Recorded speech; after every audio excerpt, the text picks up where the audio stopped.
Okay guys, this is part 2. So, I ran inside and I grabbed some electrical tape. But what we'll do is we'll finish this off first. So, of course, what you want to do, it goes on there like that.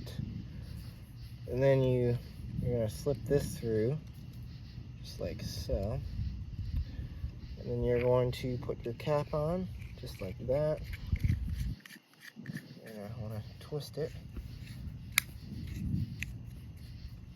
Okay, so now that that's done, we only have one more step to this process.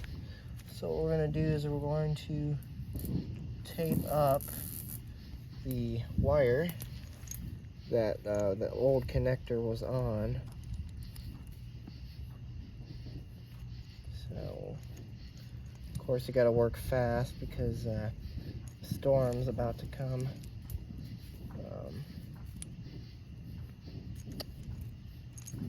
Yeah. So we'll hurry and tape this up. Okay.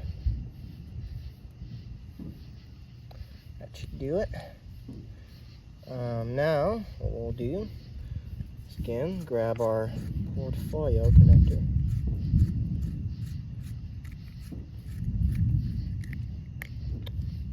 Slide this through like this.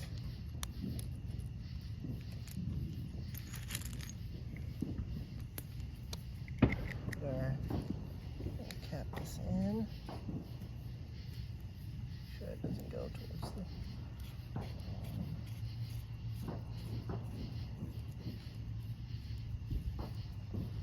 Make sure it's nice and tight. Fold that down. So we'll bury this later, but first I want to see if this works.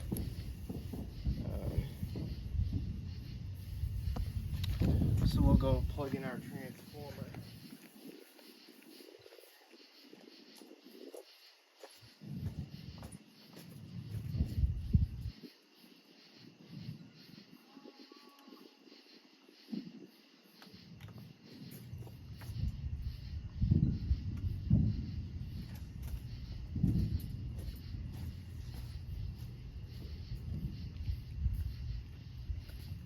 And as you can see, we have light. So there we go.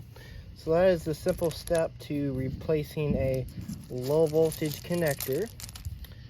And yeah, it's fairly easy to do. If you have a connector that goes bad, replace it with the portfolio, because those portfolio connectors are really good. I got that all electrical tape. Here's the other connector. We'll take a look at that. This is pretty bent right here, and it is kind of bad. I mean, the connector is not too bad, but it's kind of bent up right here, so that was another reason why this wasn't really working too well. And of course, the screws are rusted on this. So yeah. Anyways, thanks for watching, and have a great day.